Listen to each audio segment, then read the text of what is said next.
And hello everyone, welcome back to another C++ tutorial. So in the previous tutorial, I believe we covered vectors. In this tutorial, we will be covering sets. So let's just clean up the code a little bit here. Now, what is a set? A set is an unordered list of unique items, meaning it's a list that once you create it, or a vector or an array, whatever you want to call it, but once you create it, it is unordered. Meaning if you go and ask for the item at index 1 and you did something like this, for example, 876. Now index 1 would be 7, right? Because this is index 0, 1, 2. But if you were to ask for something at index 1 inside of a set, you will not necessarily get 7. You might get 6 or 8 as well, because it's unordered. The reason it is unordered is because it gives a performance bonus. Ordered arrays needs to basically keep data about what order the array is, which takes up extra RAM, extra memory. Whilst this right here basically says, hey, we don't really care, just give us the data. And it is also of unique elements, meaning I cannot have 2 6s or 2 7s or 9 8s. I can only have one of each. Now let's actually put this in practice. So let's include set, and then down here we can say std : set, and then what we want to store inside of the set. In this scenario, to keep things simple, I'll say char for character. Since we never actually work with them, I think this is a good time to actually get to do that. And you can go my set or alphabet, or alpha, that also works, is equal to, and then here we can say A, B, C, or V, that works as well. And let's put another A in there, and let's put another V in there, and let's go D. Cool, so here is our set. So let's try and display the data inside of the set. We can do that by going for auto, and I'll give you an example without auto as well. I is equal to, and we can maybe do alpha.begin, and this will give basically the begin of this alpha, so this first one here. It will basically return an iterator. And we can just say, while I is not equal to alpha.end, and it will give us an iterator to the end of this alphabet set. And we can say I++ to increase. We can then see out what is inside of I. If we compile and run this, and we need to make this a pointer, just ignore this for right now. Imagine it just has to be there. We will cover that in a later stage. But if we run this now, we'll get A, B, D, V.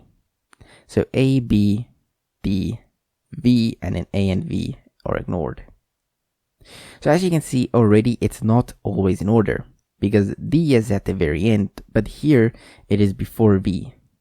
And as you can see, there's also no duplicates. So as you can see, V, A, V, and A, B, V, A. So 2 A's and 2 V's. If we look at here, then there's only 1 A and 1 V. So yeah. Now, this auto right here basically automatically gets this value for us. It's kind of like C++'s way of making things easier for us. Although it is bad practice to use auto, because then we are basically telling C++, you decide what this data type is. And whilst most of the time C++ could guess correctly, C++ is guessing, and that's where the problem comes in. So it's always better to not only just for C++, but for yourself and other developers as well, to rather specify the type. But sometimes the type is very long to type, or it's just a very complex type that you didn't really understand how to type. But in this scenario, we can't type it. So we can just say std : set, and then in brackets the type, so char, and then : iterator, because it's an iterator we're trying to go through here. This is the same as what that auto had set, but in this scenario we're specifying what it actually should be. If we save this, the code will run just as normal. Now let's go through a few of the functions we can use, such as alpha.insert. Let's insert maybe the letter J. And this will add this letter. We can even add more. Let's add 2 J's and 1 M. And this will add these letters to our set. So A, B, D, J, M, V. Cool. You can also remove a specific item from the set. So let's say we want to remove A. So then we can go erase and we specify A. If we do that, then A will no longer be part of the set. What if we try to erase something that doesn't exist, like O? O doesn't exist in this set. So if we try and run this, then nothing will really happen. So if it didn't exist from the start, then you don't have to worry about crashers or anything like that. Also, before I forget, some of you might have fallen for this.